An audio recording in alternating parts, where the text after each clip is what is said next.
d'économétrie, d'analyse des politiques publiques soit développée. Voilà. Donc ça, c'est très important.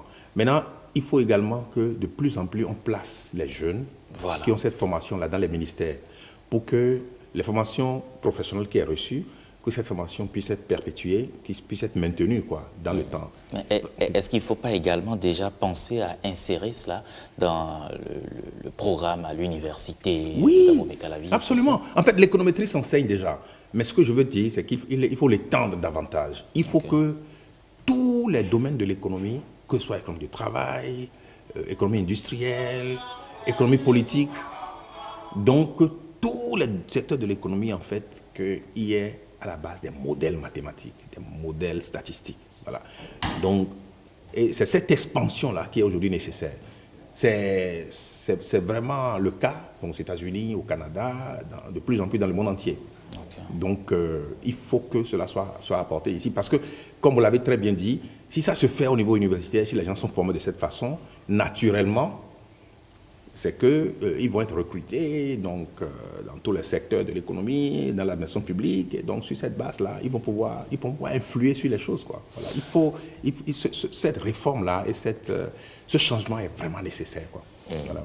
Alors, M. Wantiekon, vous l'avez annoncé, Cotonou sera la capitale donc, de la Société mondiale de l'économétrie dans peu de jours. De façon concrète, comment est-ce que ça va se passer?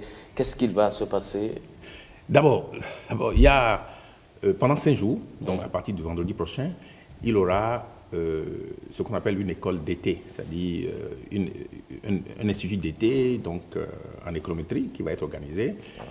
Nous avons la chance d'avoir les plus grands économistes noirs du monde entier qui vont être là. Ils ont tenu à être là.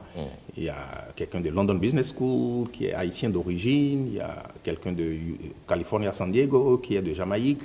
Il y a des Togolais, rien que des économistes noirs. Noirs de très haut niveau. Bon, ça c'est très important. Parce que c'est important que les jeunes d'ici voient que des gens comme eux, des gens qui ressemblent à leurs grands frères, sont à ce au niveau sommet. Voilà, c'est ça. Et donc, ça va être une inspiration pour eux.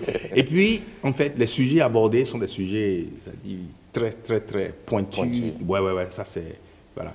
Donc, par exemple, Jean-Pierre Benoît va parler de la persuasion bayésienne. Donc, montrer l'utilisation des mathématiques pour voir comment est-ce que on peut analyser